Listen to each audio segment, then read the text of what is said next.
We have long stated that there is considerable evidence to suggest that not only the Great Sphinx, but also its accompanying pyramids found dotting the plateau, are far older than currently attested. We have shared the premise that many of the ancient hieroglyphs found all over Egypt are a mere 4,000 years old, while the pyramids and the Sphinx, both conveniently absent any of these same illustrative writings, are far older than this age. Why are there no hieroglyphs within the Great Pyramids? Additionally, why were there never any steps or stairs built into such awkward of structures? Is this a clue to the past function of the Great Pyramids? Were they never intended to be entered by humans? Not only is this absence of Egyptian art a compelling clue, but it also indicates that these structures were not constructed by the same people. If indeed they were constructed by the same people, why did they never document this task? There, in fact, exists an artifact within Giza. Once quoted as a must-see artifact by Zecharia Sitchin, this inconspicuous stone, known as the Inventory Stela, amazingly, is an authentic inventory left by King Khufu. It not only supports most of what we have now come to suspect regarding the plateau, a theory concluded from many different avenues of research, but it is a written description of the Egyptian civilization's activities upon the plateau, including what happened to the Sphinx, or more accurately, Anubis.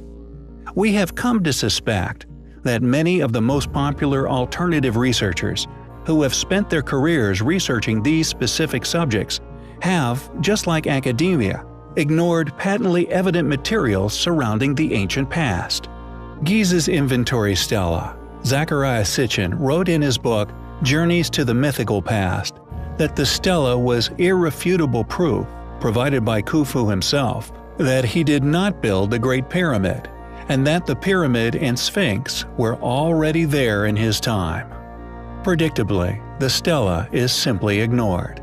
However, some, like James H. Breasted, commendably included the Inventory Stela in his official list of 4th Dynasty artifacts, stating that regardless of opinion, that it, quote, bore all the marks of authenticity. Also, the French Egyptologist Gaston Maspero, whose most famous book, The Dawn of Civilization, stated that the stela was indeed a factual record of the life and deeds of Khufu. Regarding the Sphinx, the text states that lightning once struck the head, destroying a large portion. Khufu then recarved the head into what we see today. He then built his temple in the vicinity of the House of the Sphinx, and interestingly, renovated the Great Pyramid.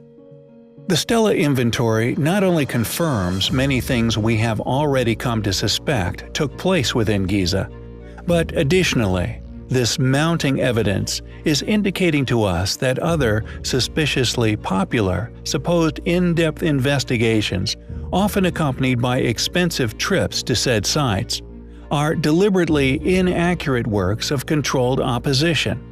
Regardless of other opinions regarding this matter, we will continue to present what we always have on this channel: truth and honest opinions.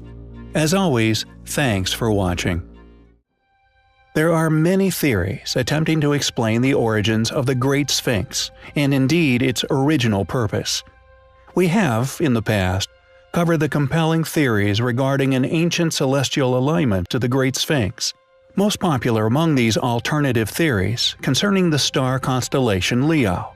However, this theory is not only based upon events which happened over 2 precessions ago, but is also reliant upon the Great Sphinx actually once being that of an enormous lion.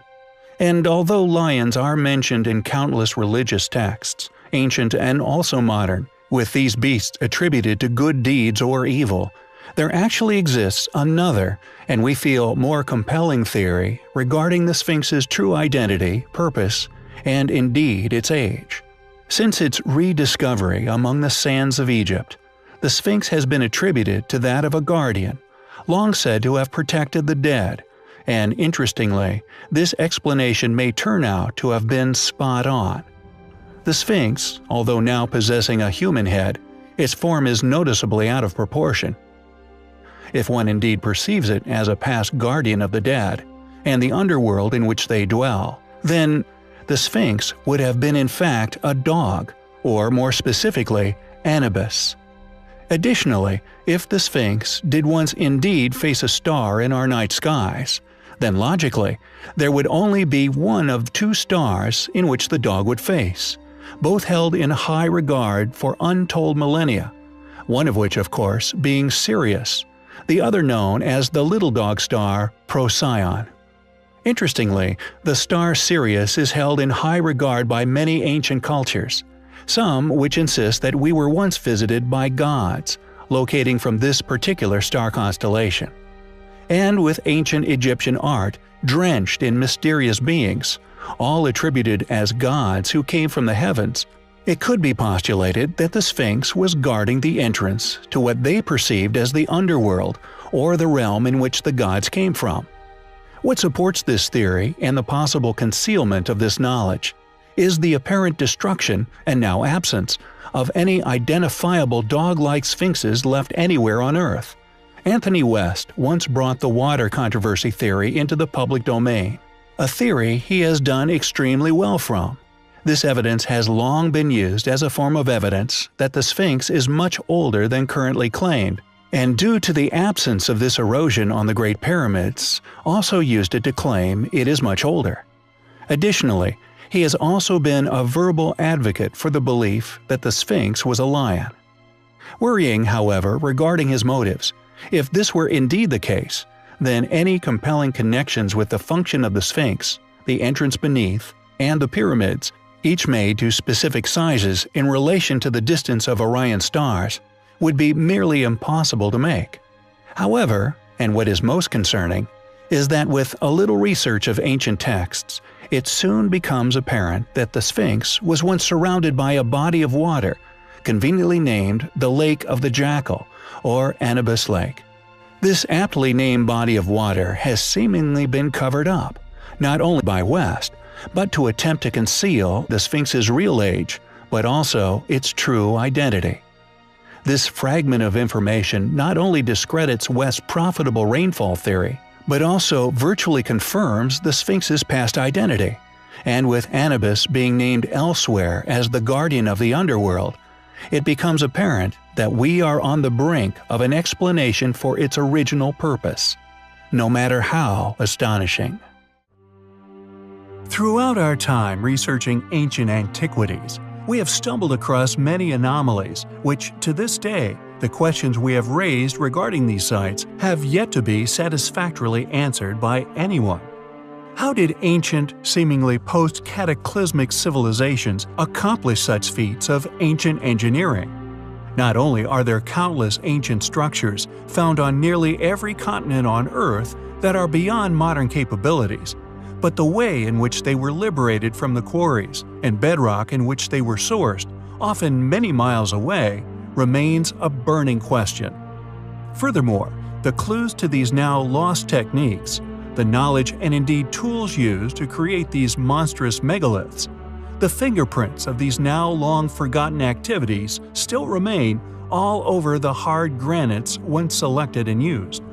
No matter the geographical separation many of these sites share, it seems was not an issue, and they not only match, but as we have previously postulated based on said data, would appear to have been created with not only the same tools and techniques, but by a civilization whose tentacles far outstretch modern paradigms in regards to a single super-civilization having once been responsible for these extraordinary acts of ancient engineering.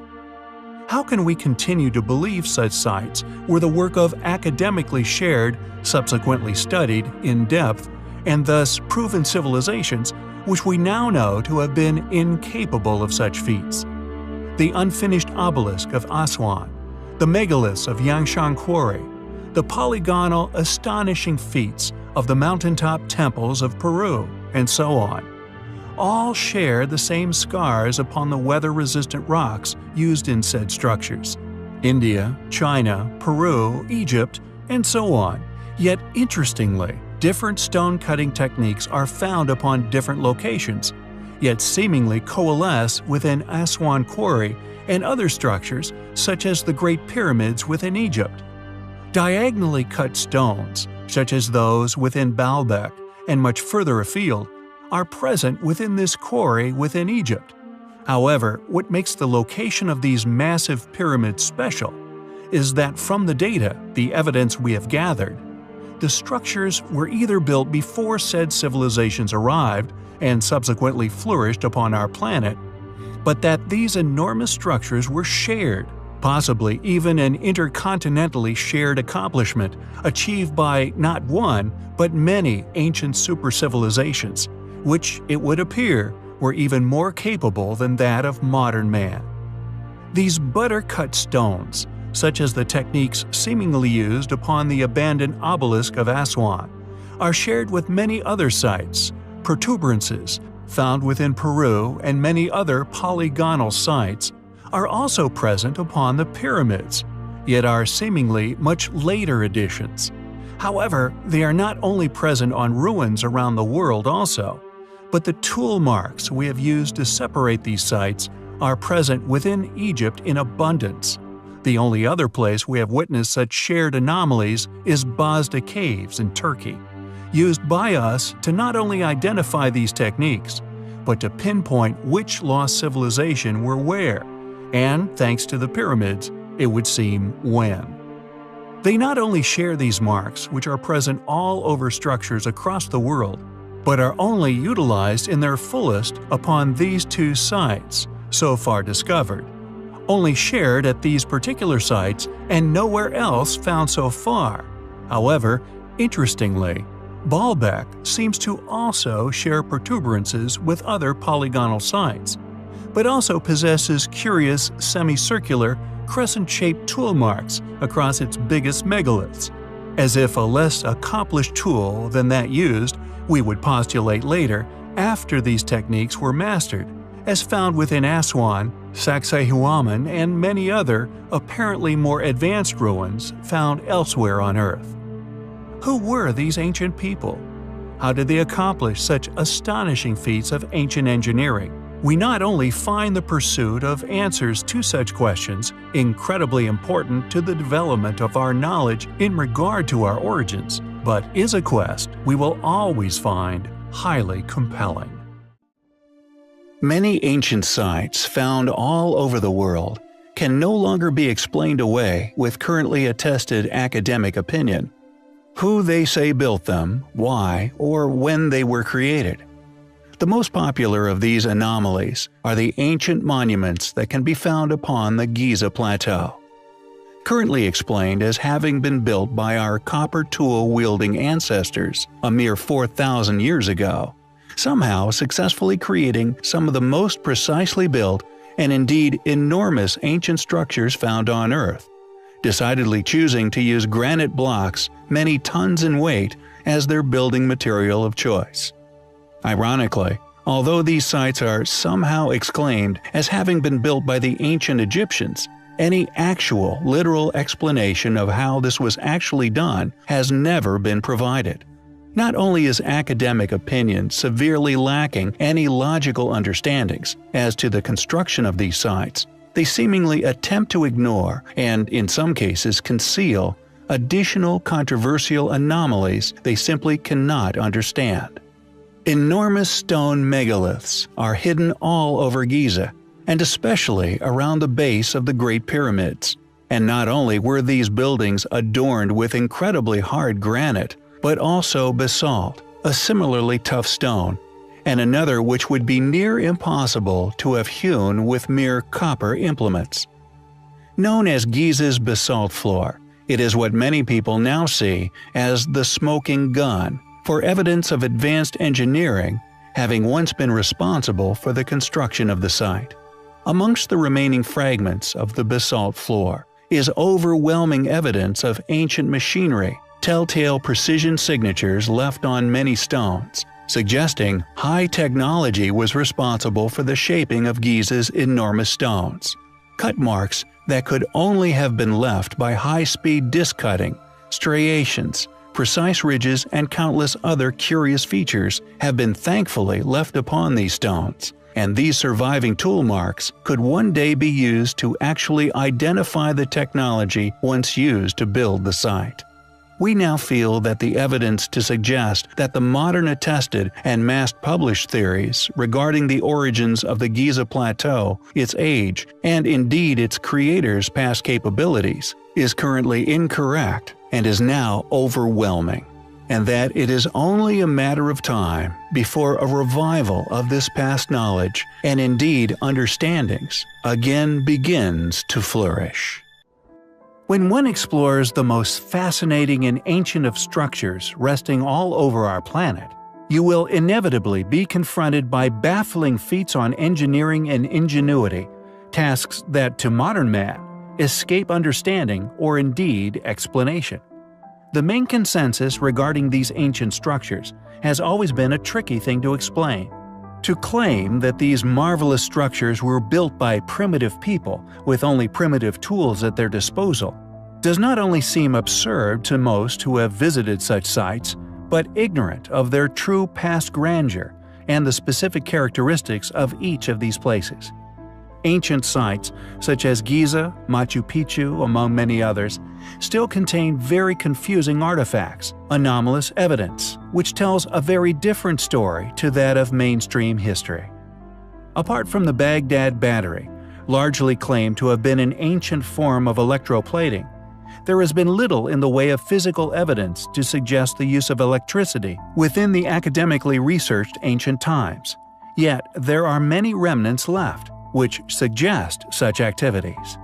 Not only are there countless clear examples of past machine-work stone, but most importantly, there is evidence of errors made by these same tools, misstarts, and discovered fault lines.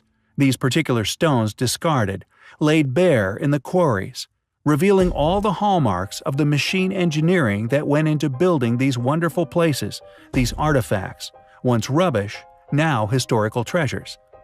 They can tell you the shape and movements of the tools that were being used, showing just how these machines cut into the stones, core drillings also discarded during manufacture, and cut stones discarded due to faults and cracks, revealing the complete preliminary cut marks left by the ancient stonecutters.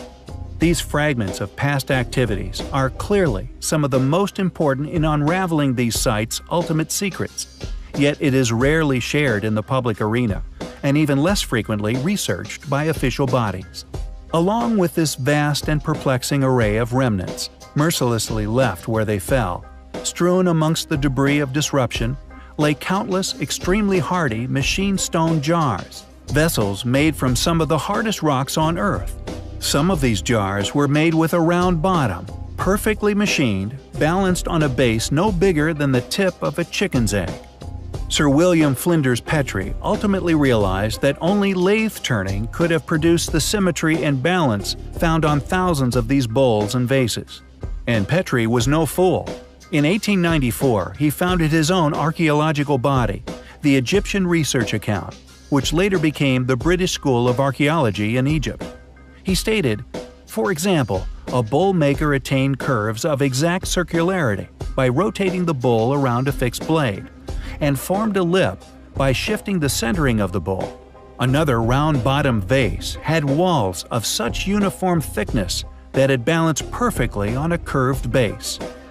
To have a very well-respected researcher and specialist of the ancient Egyptians to admit to a conviction of the use of power tools in these pots construction seems like quite a stunning position to take, especially when one considers that while metal chisels could have been used to shape soft limestone within ancient Egyptian times, the metals that were available to them, copper, bronze, and during the first millennium BCE, wrought iron, were far too soft to work such rock into such exquisite designs. It seems Petrie would like to remain honest regarding his conclusions, yet also incomplete with his explanations, preferring to let the receiver of said information make their own realizations, preferring to avoid complication by a, by this time, rather visible enemy.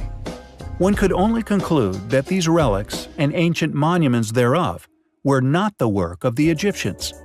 but further evidence to suggest that these baffling structures were built far before the ancient Egyptians, before academic understandings, by a highly technologically advanced pre-cataclysm civilization. We find it difficult to see how such work was undertaken, or an explanation for our finding can be made without the use of power tools.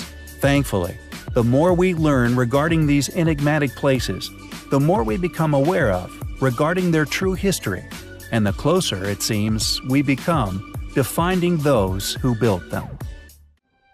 Along with the many other unexplainable feats, undoubtedly left by a highly advanced, highly capable lost civilization, there are the countless examples of extreme precision stone cutting. Not only is this remarkable past capability visible in their many stone walls and fortresses alike, but also in their exquisite artwork. If we look upon the statues of ancient Egypt, for example, the symmetry, along with the proportional precision present within their statues, is not only perfection personified, but unquestionably far too advanced for the so-called academically claimed builders to have achieved. According to the academics, along with their subsequent supposed accurate writings, these extraordinary feats of artistic perfection were somehow created by a group of individuals who were merely equipped with copper tools.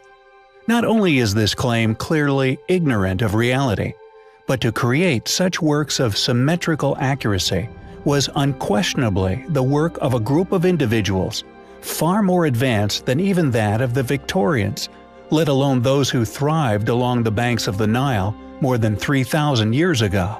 Not only is this precision present along the Giza Plateau, but it is also found at ancient sites all around the world. Masterfully created statues and structures, often carved straight out of stone bedrock, with such vision and artistic prowess that many now presume that the individuals capable of such feats must have had advanced machinery at their disposal. Most of ancient India, for example, is created with such delicacy and exactness that we today could only accomplish the same with the utilization of modern machines.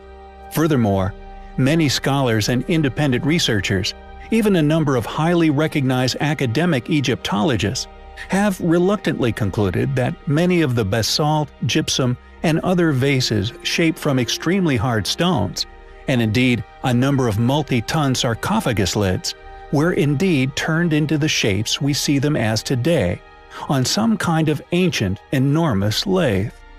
This conclusion is made regardless of the fact that to create such enormous stoneworks on a lathe would have undoubtedly been out of the realms of capabilities for those who are currently claimed as their creators. Not only do the ornamental artifacts of Egypt and much further afield strongly indicate machined working, but there is also overwhelming evidence of these same machines reminiscent of modern stone-cutting equipment present all over the world.